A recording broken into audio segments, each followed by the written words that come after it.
Hello bachcho, let's read the question. So the question says DNA packaging in eukaryotes is done by formation of, and the options are A chromosomes, B chromatin, C chromophore and D nucleosome. So चलिए जानते हैं हमारा की concept. यहाँ पे जो हमारा की concept होगा that will be our packaging of DNA. हम पढ़ेंगे कि एक जो सेल होती है उसमें जो इतना बड़ा DNA होता है, how it is packed inside the nucleus, because nucleus का जो size होता है that is very small. और डीएनए का साइज जो होता है that is very large. For example अगर मैं ह्यूमंस की बात करूं तो ह्यूमंस का अगर अप्रोक्सीमेटली डीएनए का लेंथ निकाला जाए तो दैट इज 2.2 मीटर. और न्यूक्लियस जो होता है that is very very small. और then how we can accommodate such a large amount of DNA in the very small nucleus.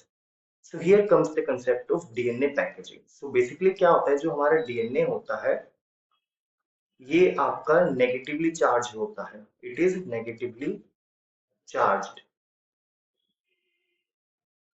And why it is negatively charge? Because of phosphate group. जो हमारा phosphate group होता है it has negative charge which provides DNA as the negative charge.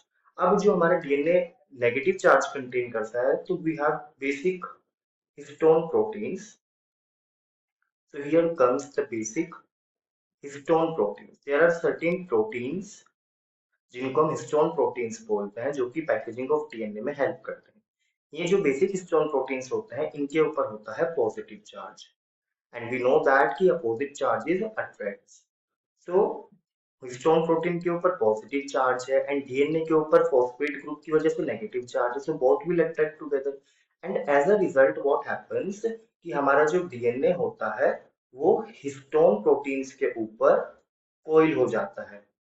Histone proteins के ऊपर rap हो जाएगा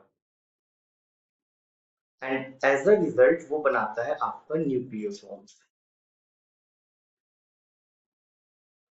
तो basically eukaryotes के अंदर जो डीएनए पैकेजिंग होती है that is because of the basic histone proteins. And basic histone proteins जो होते हैं हमारे कितने टाइप के होते हैं. सो चलिए जानते हैं हिस्टोन प्रोटीन्स के बारे में. सो यहाँ पे हमारे जो हिस्टोन प्रोटीन्स होते हैं 5 टाइप्स के देखे जाते हैं. कौन कौन से टाइप्स हैं यहाँ पे?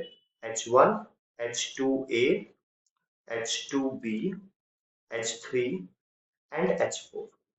जो ये हिस्टोन प्रोटीन्स होते हैं इनमें से जो H1 होता है इसको हम लिंकर प्रोटीन भी बोलते हैं.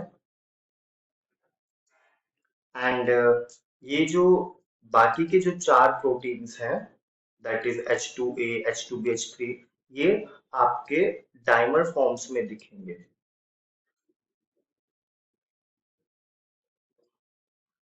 और डाइमर फॉर्म में दिखेंगे तो दे विल फॉर्म ऑक्टामर. कैसे? देखो H2A की 2 कॉपी होंगी, H2B की 2 कॉपी होंगी, H3 की 2 कॉपी होंगी एंड H4 की 2 कॉपी होंगी. सो टोटल कितने हो जाएंगे? 8. So as a result, octamer of stones will form, and that octamer of stones will help in the coiling of the DNA. और फाइनली हमारा क्या बनता है? न्यूक्लियोसोम बनता है. अगर मैं डायग्रामेटिकली एक्सप्लेन करूं, so I can show like this.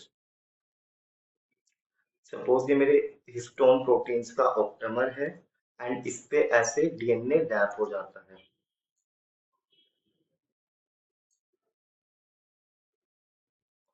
सो ये डीएनए हमारा रैप हो रहा है अराउंड द, ये जो बीच में सर्कल है that is the octamer of histone.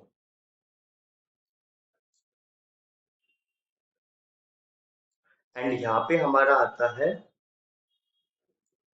That is H1 histone जो कि न्यूक्लियोसोम का पार्ट तो नहीं होता लेकिन न्यूक्लियोसोम से रैप होने के बाद जो डीएनए आगे बढ़ता है उसको लिंक कराने के काम आता है. That is histone. So let's get back to the question. So जो डीएनए पैकेजिंग है यूकैरियोट्स में it is done by the formation of, and the answer will be D, that is nucleosome. Correct option D. I hope you understood the concept of DNA packaging. Thank you.